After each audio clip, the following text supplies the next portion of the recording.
Eyes down foot forward.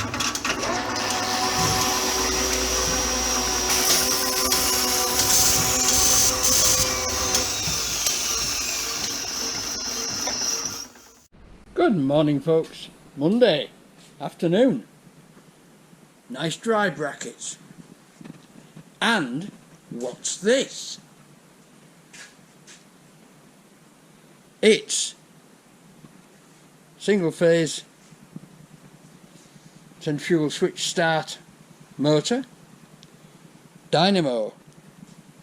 It's dynamo test rig, but also actually cut out setup rig. So it's going well. So with a slide on there, an eye bolt there, with a bar welded across there with a hole through it, and then we can adjust that backwards and forwards to tension the belt. So let's keep going and see how it turns out. I'll bring you back when I've done something exciting. Bye now. And here we are, folks. It's the rough but good dynamo bench. It works well. The motor's a bit noisy, but the motor bearings are pretty shot, but it'll do for what I want. I've only made one screw up with it. I reversed the motor and I didn't need to, so I'm now going to reverse the motor back again. So I'll get into that and bring you back. See you in a minute. Right, folks, reversing the single phase motor. Here is the centrifugal switch, which I have previously cleaned. So what we have to do is find the start winding. Now we know very well that one end of the start winding will go to the centrifugal switch, and so we know that that is one end of the start winding. So all we have to do is disconnect this wire, disconnect the other wire that tests continuity with this one, right? And then we know that's the start winding. And then you remove that connection from there, put it onto in there, you remove the connection from in there and put it onto the centrifugal switch, and you have reversed the start winding, and you will reverse the motor. Reversing the capacitor will not reverse the motor. Reversing the leads into the motor will not reverse the motor. Reversing the connections of the run winding will not reverse the motor. The only way to reverse a single phase motor of this type is to swap the ends of the start winding over, and we know that's the start winding because it's connected to the centrifugal switch. Right, I shall continue, and when I get them off I'll show you. Right, folks, here we go. Here's the Aero test leads. There's the two wires we just removed, and as you can see we're reading a resistance there in the Aero. So that's the winding. So what I have to do now is to put this one back where it was on the positive inside there, and I have to put this one back on here. But before I do, I'm going to put some shrink wrap on them because they're just a little bit dodgy looking. So I'm going to shrink those. I've already had to tie that one, you know. Yeah, that's very hard. Yeah, I'm going to shrink wrap those. Oh, bare wire, look. I'm definitely going to shrink them. Right, I'll bring you back in a minute. And there we are, folks. All finished back together, and I should have left it the way it was. Okay, see you in a minute. Right.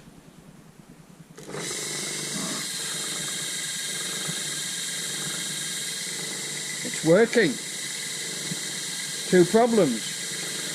I don't think it's fast enough, and my blooming heathen Chinese tachometer has suddenly stopped reading. It was working about 10 minutes ago, and now it's stopped. So I've had enough, so I'm going home. But I've got a test rig built. Modifications it may need, but it's there. I'll see you all tomorrow. Bye now. Good morning, folks. I'm of the considered opinion that it's Tuesday, although I could be wrong.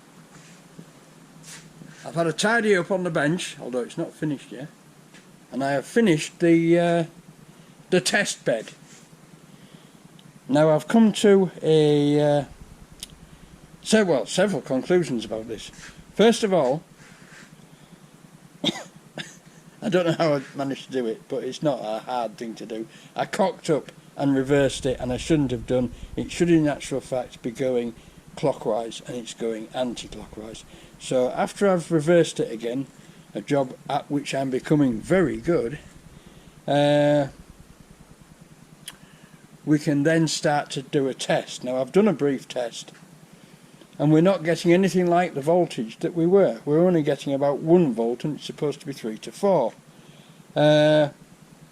Whether this is because it is polarised and maximised for one direction and I'm running it in the wrong direction, I don't know. But I suspect that it is not holding its residual magnetism. I expect that the residual magnetism is leaching away. What I'm going to do before I do anything else is repolarize it and see if the voltage output goes up again. Right? But this is coming on. This works. This runs really well now, really nicely. I'm getting about. I mean, this motor is 40. I think it's 1425. Actually, I'm not sure. Can we see? It's a very nice Crompton Parkinson motor. Let's see if I can just see what it says on it. 1435. Well, I'm getting between 12 and 1300 at this pulley. So that should be fast enough for us to give us 4 volts, 3 to 4 volts. I'd be happy with 3 volts. But we're not getting that, we're getting 1 volt. So there's something going on with this dynamo, which is the new one. As I said, I've stripped it, I've tested it electrically, I've tested it visually. The com was a bit grubby, even though it was new. There was no oil on that bush, which I've put oil on that bush. But other than that, there's nothing electrically wrong with it. All the connections seem good. I'm not particularly happy with this pop rivet here. It looks like a stainless steel pop rivet, but that serves a dual purpose, that pop rivet. It earths one end of the field coils and it secures the insulation bush for the other end of the field coils. But I've checked it and electrically it's sound, so there you go. I'd much rather see a proper brass rivet there, but whatever. So I shall continue with that after I've just delivered these cardboard boxes up to my mum's and had a cup of tea. So I shall be back shortly and we will continue with the exciting electrics. Bye now. Tuesday, 4 o'clock, and I decided, because the tails on this motor was in such poor condition, and to be honest the windings are very rough, that I would solder some new. See, they're like this. They're very cracked and stiff and old. So I thought, don't mess about, stick some new tails on. So I've stuck some new tails on. There's the start winding, and here's the run winding. Oh, that could be the run winding and this could be the start winding. I haven't made my mind up yet. It's gone open circuit. The start winding's gone open circuit. Now there's some damage on the winding there. And if you can see it, there's 2 little spots there. I can test from that end to that link to those 2 little spots, but I can't get any continuity to that wire. And I don't know why. And to be honest, I think because of the condition of the bearings, because of the conditions in the bearings in this motor, I think I'm just going to scrap it and put another motor on, because it's not worth putting time into. it's a rough old motor is this, and the bearings are shot anyway. So I think I'll just go down into the depths of the building and just get another motor. I have two motors with no feet on, and by the look of those two bolts, they will fit. That foot will fit onto the motor I've got downstairs, or the motors I've got downstairs. But I must investigate that. Some days you wonder why you bothered getting out of bed. You really do. But this is a scabby old motor. This is a scabby old motor. Oh look, there's another junction there. There's another junction in there. Should I pursue it?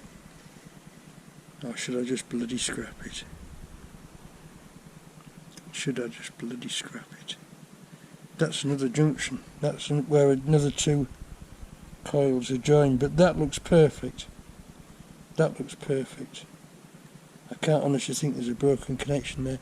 This is obviously a repair. This is obviously a repair, because that has been just soldered together and pushed back down. They've made no attempt to insulate it. So that's obviously been a previous repair. I'm going to scrap this. I'm going to scrap this motor. I'll go downstairs and see what else I've got. Alright, I'll bring you back. It may not be today, it may not be tomorrow, but for the rest of my life, I'll be bringing you back. Bye now. There it is, folks. A motor that was, and has, and is no more. I've got another one. It needs a starting capacitor. It's got no foot on it, and I've got a pulley to fit it, but I've got a pulley that I can make fit it. So I may as well not have come today. It's just gone from worse to even worse than that. So I'll see you all tomorrow for Wednesday's fun and games. Bye now. Well folks, it's Wednesday. It's 3:30. I've got to go to Mother's now, because the man is coming to sign all the contracts and it's going to be done. There's a jury rig. And I mean a jury rig. It works.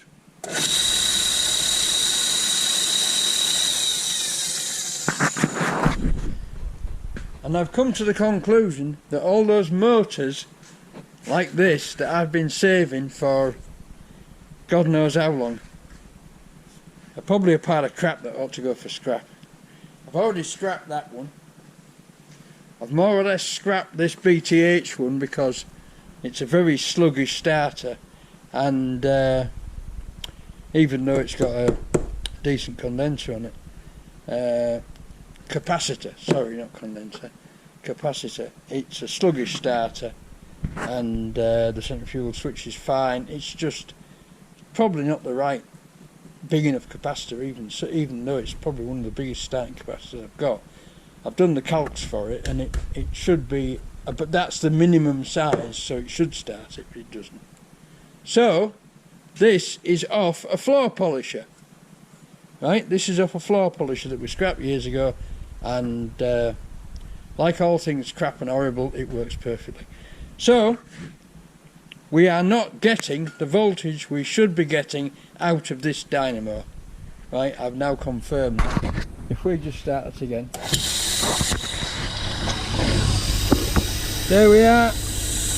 We should be getting, we're set to 10 volts, that's the 10 volt scale.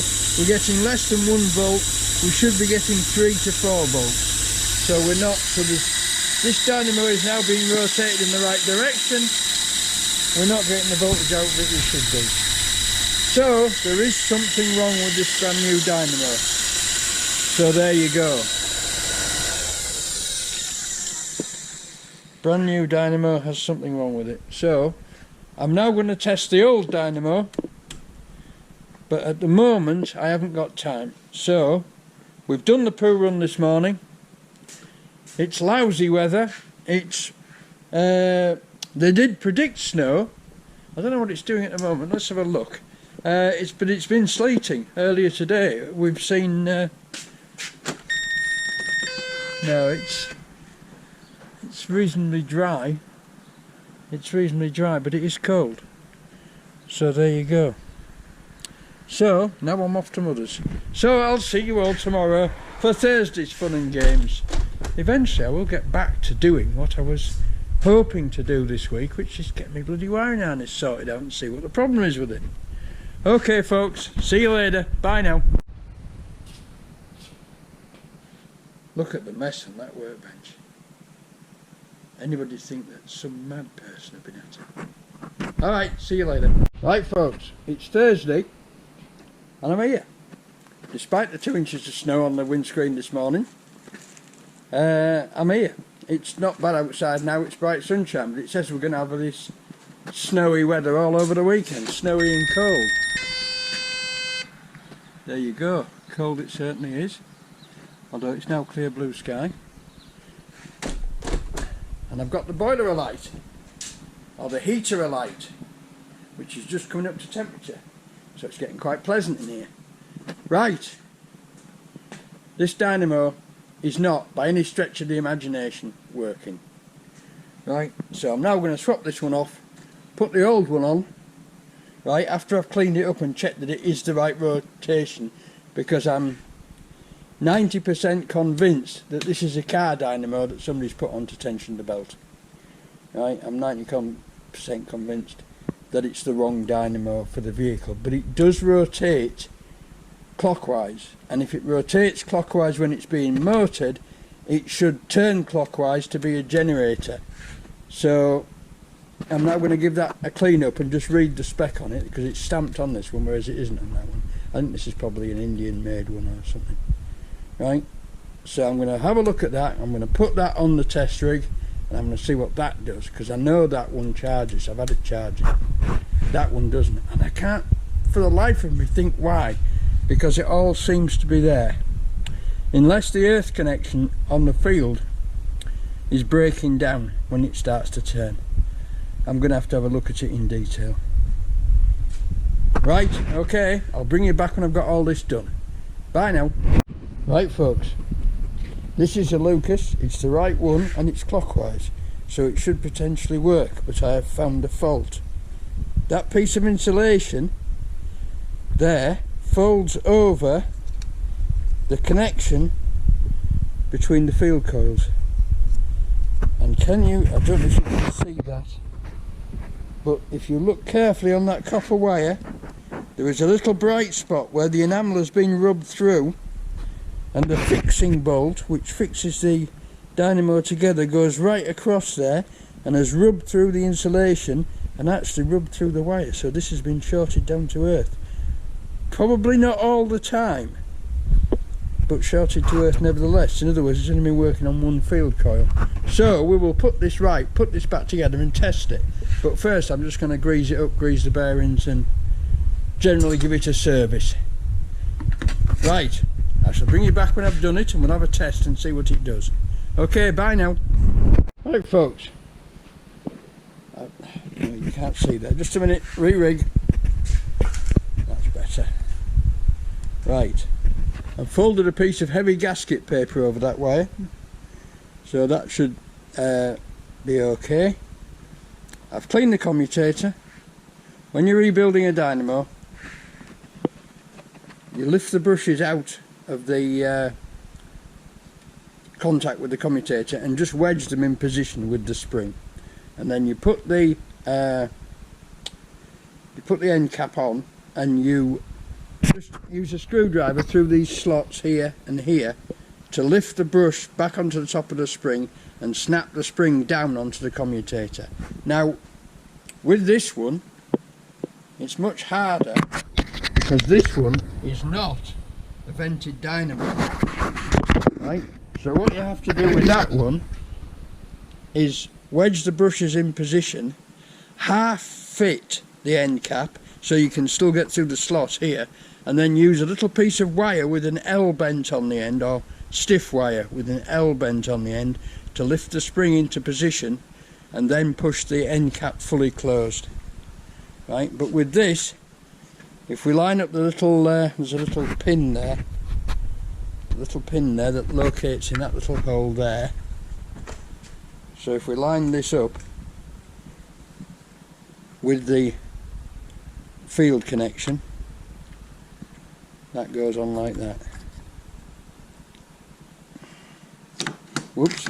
Oh, it's all gone to pieces now.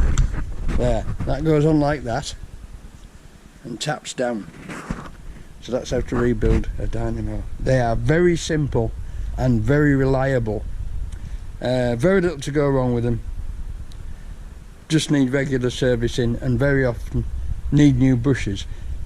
Dynamos were current in this country up until about 1973 when alternators took over, when all cars went from being positive earth to being negative earth because the diodes in the alternator had the case of the diode, which was fitted to the body of the alternator, was negative. So the cars had to change from positive earth to negative earth. But that's about all. These are very reliable as long as they're looked after a little bit. All you ever used to do with them is strip them down, clean them, maybe replace the bearings, put new brushes in them and put them back together, and off they used to go. Right, I'll get on with it and I'll let you know when it's done. I've finally found a dynamo that works. This is one that I got in a load of junk, and it's a Morris 1000 one. So I've stripped it, cleaned it, rebuilt it, and it actually bloody works. Let me just give you a demo. Right, so we're on the big terminal, which is the D terminal or the dynamo terminal, right? And if we turn that on at 3 volts,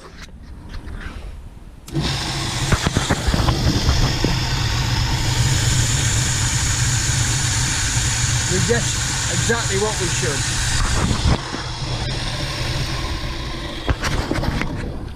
If we now connect D and F together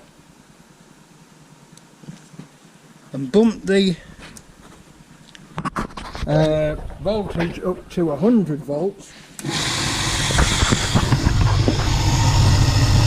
what we get is just over 30 volts, which is exactly what we should get.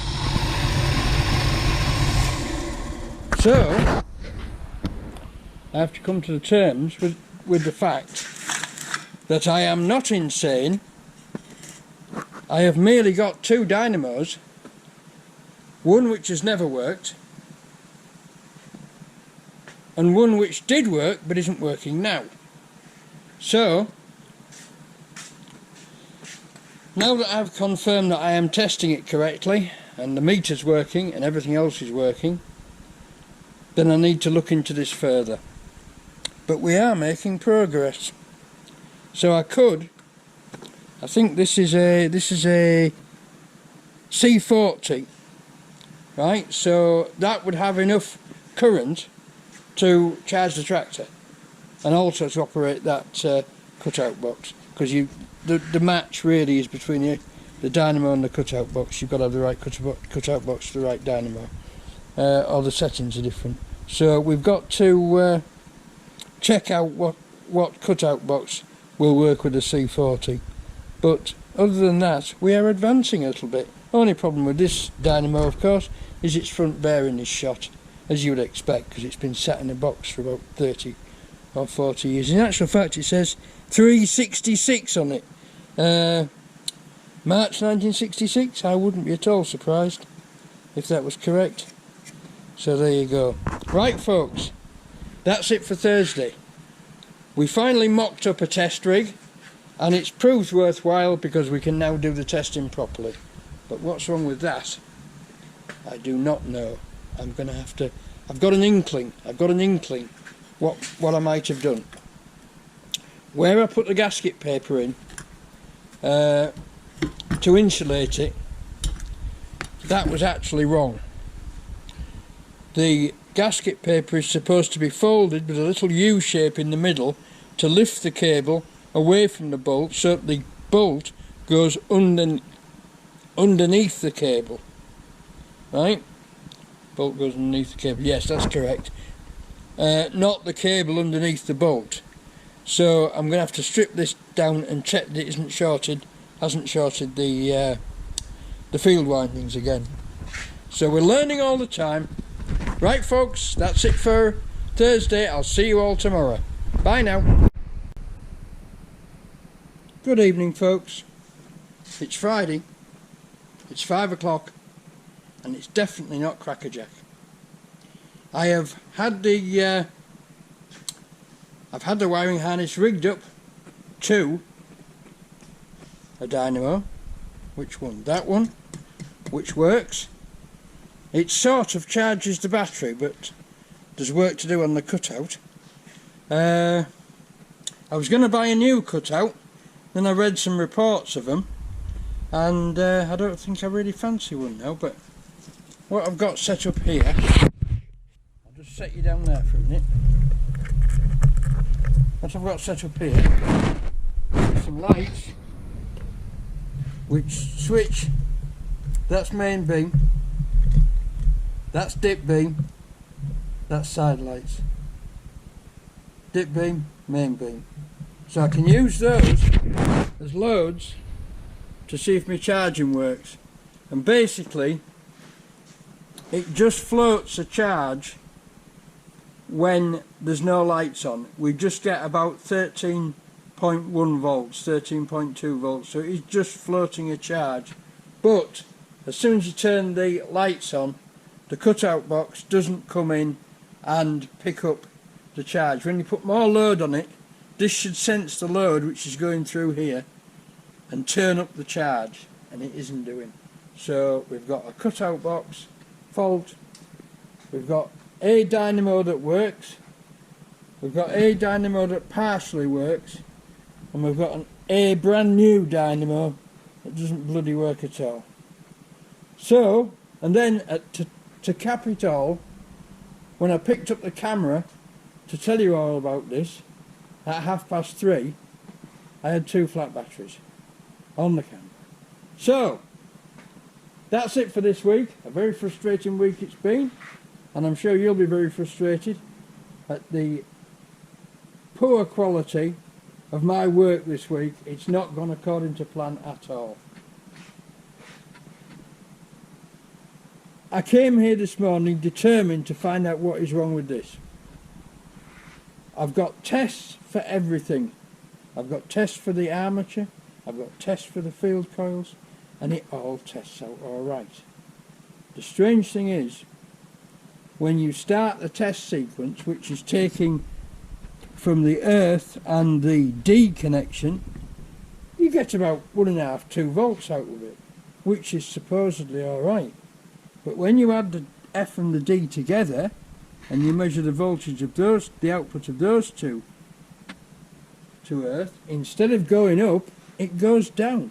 It actually loses the 3 volts and goes to 0, whereas it should actually rise to about 30 volts. I'm baffled. I'm baffled, and I'm going home. So, at least I got this working all right. So, I suppose we are progressing. We are going forwards. And I have confirmed that all the wiring harness is working, even though it is in fairly rough condition. I can soon neaten it up with some tape. So we are advancing of a fashion, and at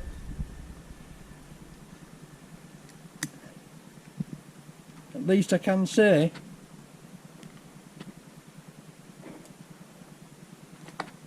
oh, I pulled the bloody wire off. The horn did work, honestly. It worked until I put... Oh, there it goes. The horn works. So, thanks for watching. Thanks for sending me the likes, even though I don't very often deserve it. Please subscribe. Please send me likes. Please make comments, good or bad, I can take it. Right, and I'll see you all on Monday. Bye now.